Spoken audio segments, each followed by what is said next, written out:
Welcome to Navigating Change, everyone. My name is Pete Wright, and I'm here with Howard Teibel once again. Howard, hello.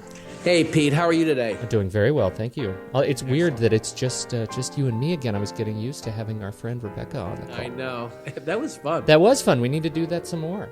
We will. The topic we have today is something that is, boy, this is your day-to-day. Man, I'm very excited to talk about this because, as with many of us, I think, in the field, I have had mixed results as an attendee of strategic planning retreats. And that's exactly what you want to talk about today, how to structure a strategic retreat to its greatest effectiveness. Am I right? That's exactly right. All right. So first, here's my bias. Most often, when I have attended these strategic retreats, they are fundamentally disorganized. Why is that? How does that happen? That gets to the whole question of planning. And it's such a fine line because you don't want to overplan these things. And as a matter of fact, the real art, I think, of a strategic retreat is going in with an objective, but also being flexible. And that in itself is difficult because people can get attached to agenda. Everyone wants to see the agenda in advance. And ultimately, somebody within the group may define the agenda. And then you're in the conversation during the day.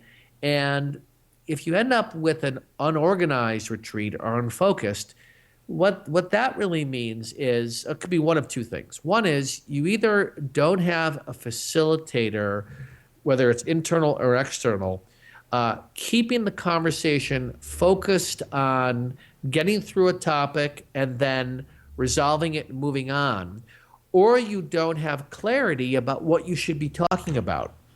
And I'd say that the second one is probably more prevalent.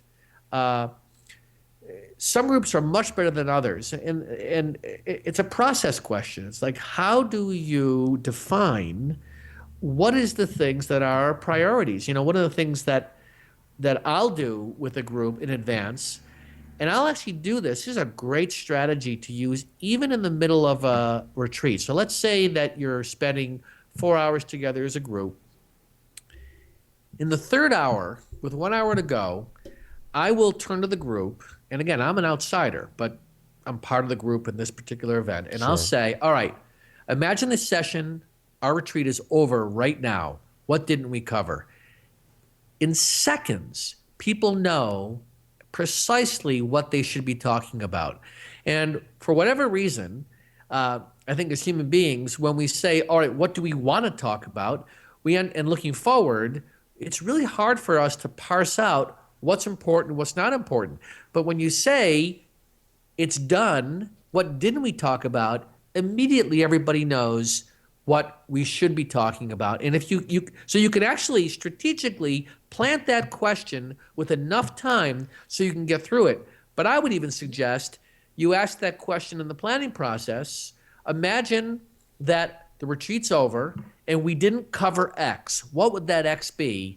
And people will immediately figure out what it is they should talk about or have as a topic as a priority in the retreat. Well, that makes so much sense because I think you just framed my sort of worldview on these things. When you go in and you feel like that question has never been answered, then you're never really taking into account what the group needs to accomplish. Usually it seems like there's this artificial sort of from on high dictate of what the group needs to come together and accomplish.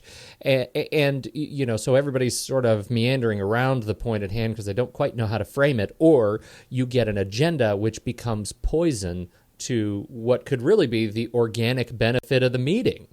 Right, exactly. The other piece that's really interesting about this is this question about who defines the objectives. Right. Should it be the group? And all I'd say about that, there isn't an answer to this.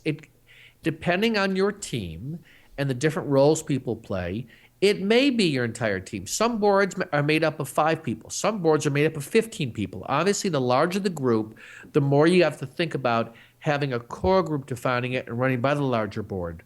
But and I say board, it could also be an executive team. It could be a planning team.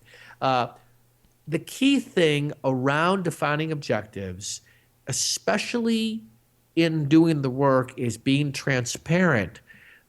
so that ultimately somebody in the room is probably in charge. I mean, you've got, for example, whether it's the project manager, whether it's the president who's on the board, whoever is de facto the person who called the meeting, who is responsible for saying, this is what we're going to talk about. There needs to be transparency on this person's part. We're going to talk about X, and I'm going to decide on once we discuss the topic, I will make that decision in this case. In another case, this is going to be a discussion, and we're going to vote as a group. This is not my decision alone. And I think what happens for groups that become very difficult is not knowing when they're in charge of the decision, the discussion, and if you can make that clear, this is how we're going to navigate this conversation, and this is how we're going to decide, that helps people be part of the conversation. Well, yeah, because and that's really, where the confusion lives. Sure. What is your responsibility for being in this room?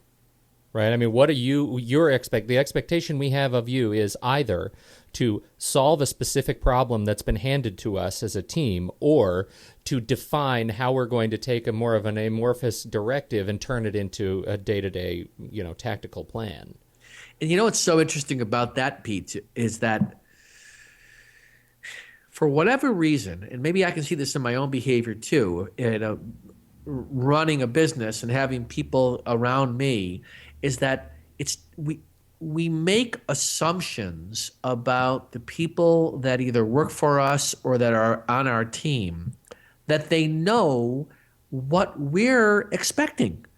And I cannot tell you the number of times when, for example, a president or the chair leaves the room, the group commiserates about not really knowing how this is going to play out.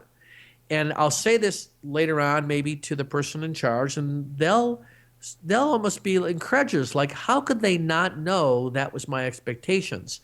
So the other key learning here I would recommend to anybody in charge is to really question the assumptions you're making and err on the side of, let's make sure we understand how we're going to decide this. And I'm telling you, if you ask a group of people that you think know how the decisions get made, and you don't ask them, but if you say to them, all right, how are we going to make this decision? Or you will find out that there is a lack of clarity because you have not actually been explicit about how the decisions are going to get made.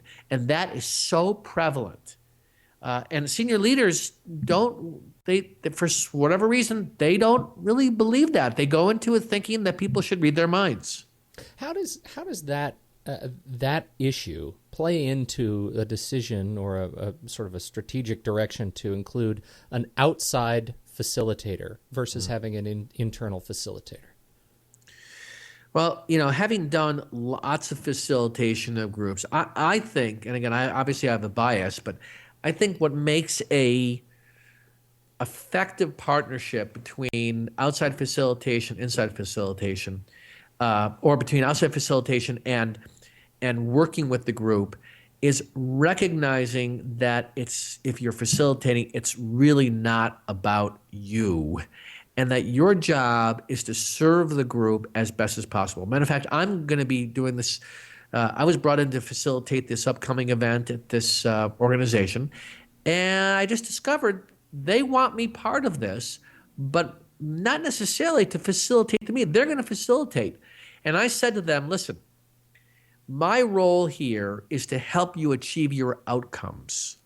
And if what that means is I am listening and finding other ways of contributing because you've got some strong people internal, there's another role that I could play. So I think that the key thing about external facilitation, and I think when it's done well, is that there's a willingness to go into it and be flexible. You have a role. You might think you know what's going to produce the outcome, but I can tell you 3 hours into it, there are some changing dynamics. You're going to learn things. And if you can raise the questions about, you know what, it looks like we're moving down this path. should we talk about this as a group and being willing to really listen for whether it makes sense to change the agenda, which, God forbid you change the agenda. People get all nervous about changing the agenda. But in fact, sometimes that is precisely what needs to happen to really achieve the outcome. Well, yeah, boy, that just rings so true to me. I mean, first of all, you can then avoid the agenda as poison phenomena, but you also get the ability. I think what you're talking about here, what you're getting to here, is that you have this ability to streamline kind of the translation element between whoever is, as an outsider, whoever is directing you to, facilitate this meeting, and make sure that everybody is, all parties involved are actually on the same page, that they understand what the other party is saying. It's almost a he said, she said kind of a thing. Right. And I hear a lot when I am asked to facilitate a event that what they want is the person who can do it, because very often, almost always, there is a competent person who would do a great job of facilitating. And it's often the person in charge. They got to where they are because they're a good communicator. But what they want to do is they want to actually be a participant and represent themselves and not have to be unbiased. And when they recognize that, I think that is a really important insight, that if what you have to do as president even is you want to represent a point of view, it's very hard to do that and also be unbiased in the facilitation role. So there are times I think that's a really smart strategy. And other times, if the decision-making is relatively straightforward and you know where you want to take it, outside facilitation isn't key. The other thing I would say about outside facilitation is that it's the classic you don't know what you don't know. And getting a perspective from somebody who is not buried in the process can sometimes reveal questions that the group itself would never come up with, because the group already knows what the problem is. As a matter of fact, they already know how to solve it, when in fact, maybe there's a different question that should be asked. Sure. This is, so in terms of having asking the outside facilitator to come in and direct the meeting, that seems to be one piece of this discussion. But there's another piece that I think is pretty critical, which is how, specifically when we're talking about this reflective piece that facilitator provides. What role does an outside facilitator have in helping to determine the agenda in the pre-work sort of phase?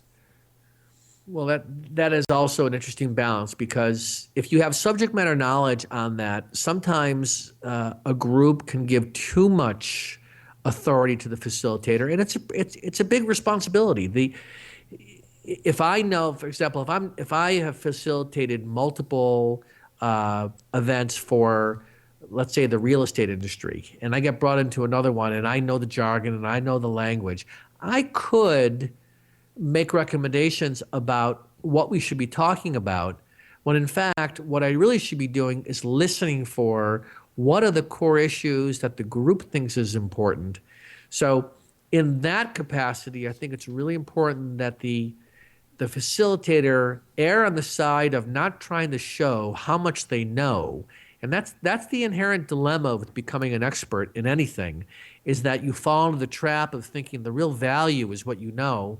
But in fact, I think the real value, especially in consulting, is helping others learn how to do it themselves, or that they know everything and you're more of a guide than you are an expert. So I'm always asking myself, am I putting too much of my own bias into the conversation because of my knowledge of this particular area?